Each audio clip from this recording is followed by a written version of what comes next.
Hello Livewires, Heather Boyd Wire here, and welcome to day 5 of the 10-day Rings to Make and Sell challenge. Be sure to check out all the details about the challenge in the description below the video. Today we're making adjustable toe rings. You're going to need some 18 or 20 gauge wire, the ring mandrel, and your tools.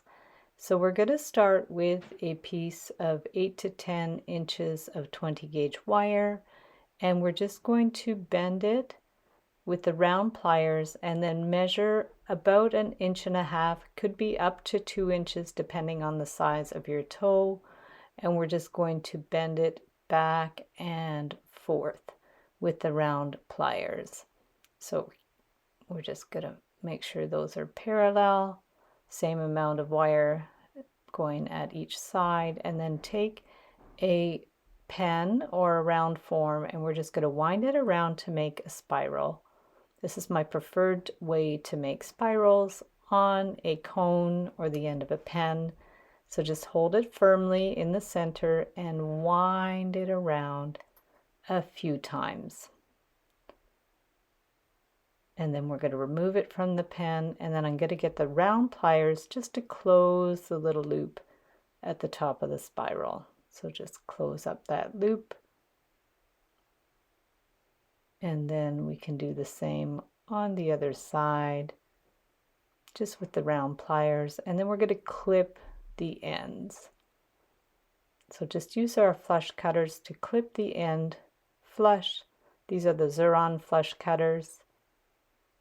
And from there we'll get our flat pliers and just press in the spirals to flatten them out. So just push them down so they become flat.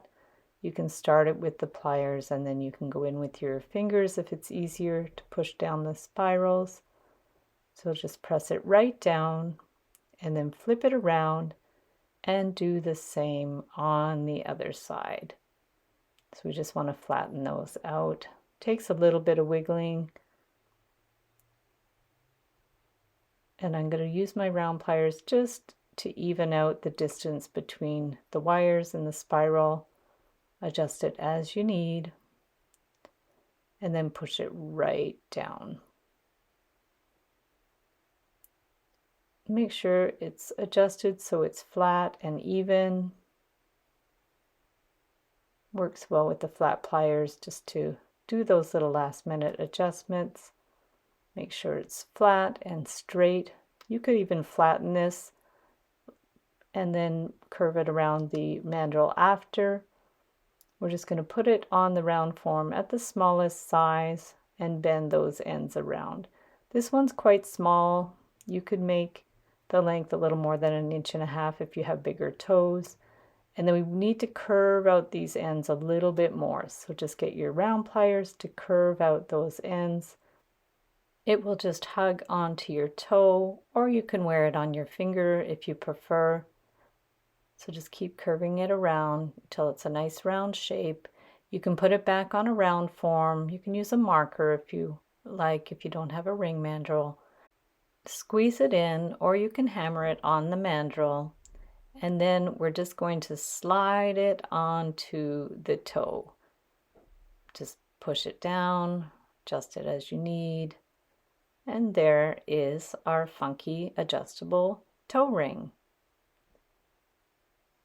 So for the second one, I'm using 18 gauge wire. It's a little thicker, and we're going to start by turning it around the ring mandrel.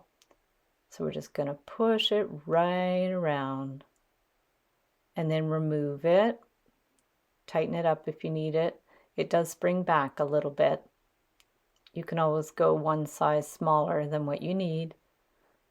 And then we're going to take our flat pliers.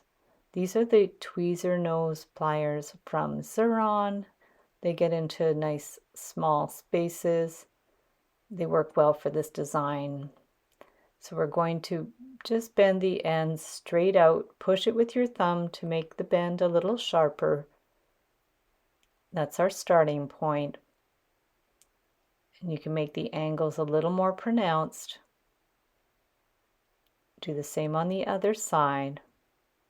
Just pull the wire straight, and then you can measure. You can start at about 1/4 inch, or you can just eyeball it, and we're going to bend it out at a right angle, and then we're going to keep working our way towards the center, doing a square spiral. So push it down.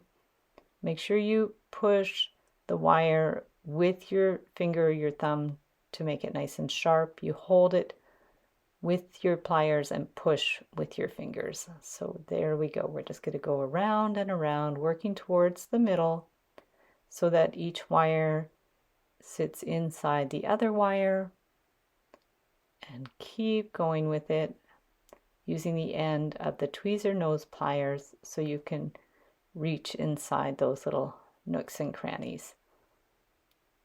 So once you've got all the way in, you can't do any more, we're going to clip it flush, and then we'll do the same on the other side, either measuring with a ruler, or you can just eyeball it to make sure it's the same. So start by doing part of the bend, check it, and then just finish the bend. That way you can make sure it's about the same size. So you go slowly and then just crease it more when you're sure of the distance. So we're going to keep working our way in, holding the wire with the tweezer nose pliers and pushing the wire with our fingers, pulling the wire straight, flipping the ring as you need so you can access the wire, and we're going to keep working our way towards the middle. Give it a good little push. Take your time with this, checking to make sure that the wire is the right position, and we'll keep going until there's no more space to bend it. And then we're going to get our flush cutters, give it a good little clip so it sits nice and snugly in there, and then get our flat pliers to push the end inside. Give it a little squeeze. Again on the other side, make sure it's nice and flat. Do all your adjustments. And you could hammer this on a ring mandrel after if you want it more stiff or you want the wire to be a little flatter. So now we will just put it on the ring mandrel again, squeeze it down. Like I said, you can hammer it if you like. And there is our adjustable ring that could go on a finger or the toe. The challenge will be happening from June 12th to June 21st, 2023.